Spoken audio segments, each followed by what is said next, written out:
मुस्लिम देश होने का हवाला देकर पाकिस्तान ने न जाने क्या क्या किया, लेकिन अब ऐसा नहीं चलेगा। पाकिस्तान के हुक्मरान पाकिस्तान की आर्थिक स्थिति को लेकर और इस्लामिक देश होने का हवाला देकर कई जगह भीख मांगने गए, लेकिन बात बनी नहीं।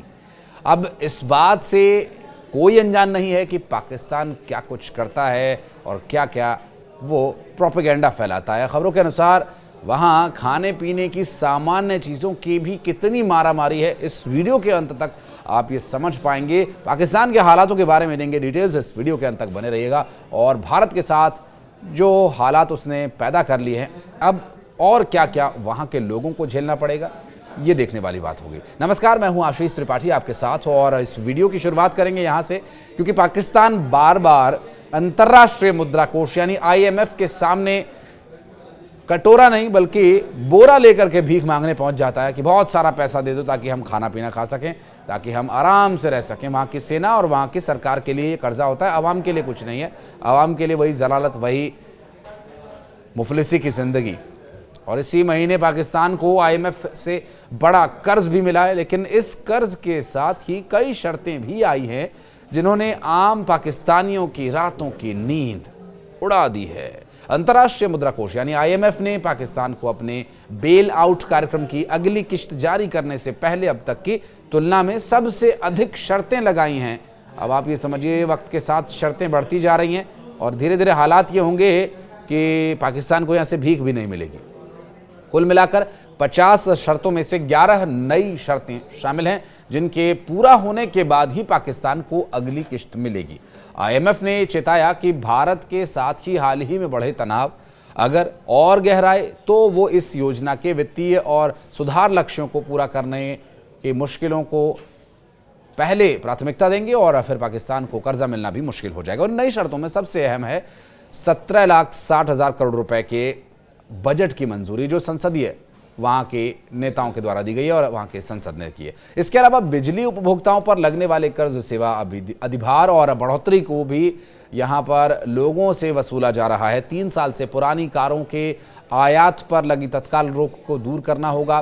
कर्ज, सेवा अधिभार का मतलब यह है कि एक अतिरिक्त शुल्क जो सरकार या बिजली कंपनीज अपने ग्राहकों से वसूलती है, ताकि उनकी जेबें गर्म रहें, ताकि वो सांस लेते रहें, ताकि वो अपने लिए लिया गया कर्ज चुका सके।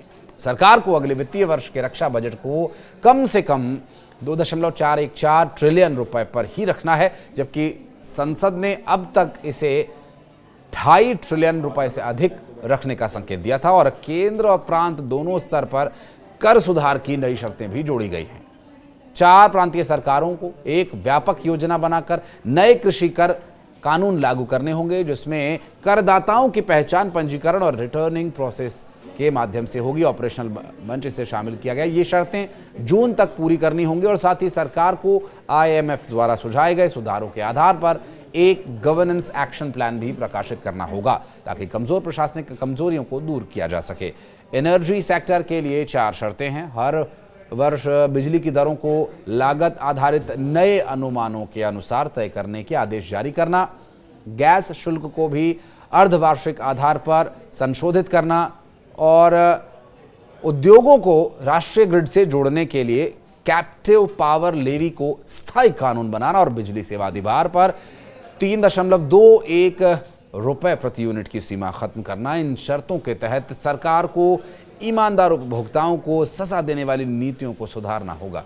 मतलब जो बिल भर रहे हैं तो वो बिजली चोरी का भी बिल भरेंगे, कंपनी ने जो कर्जा लिया उसका भी बिल भरेंगे, वहाँ के जो चाट पकौड़ी खाने वाले अफसर हैं उनके भी बिल भरेंगे। क्या हो रहा है? इसके अलावा पाकिस्तान को 2035 तक विशेष प्रौद्योगिकी के क्षेत्रों में औद्योगिक पार्कों को मिलने वाले सभी प्रोत्साहनों की समीक्षा कर समाप्ति की रूपरेखा तैयार करनी होगी। उपभोक्ताओं के हित में एक और शर्त लगाई गई है कि 3 साल से अधिक पुरानी कारों के वाणिज्यिक आयात पर लगी हुई सीमा पूरी तरह से हटाने के लिए संसद में आवश्यक कानून पेश किया जाए। ये काम जुलाई के अंत तक पूरा होना चाहिए। इन शर्तों का मकसद पाकिस्तान की अर्थव्यवस्था को स्थिर करना है।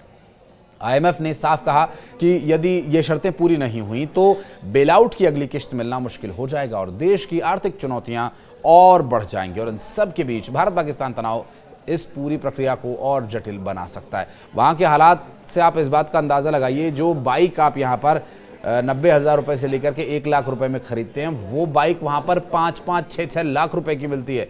जो कार यहाँ पर आप 4 से 5 लाख या 6 लाख रुपए में ले सकते हैं, वहाँ पर वो 20-20 लाख रुपए की कारें मिलती हैं। तो ये स्थिति है वहाँ की सेना का सत्ता में घुसने का लालच, हुक्मरानों का भ्रष्टाचार और लोगों की बदहाल हालत।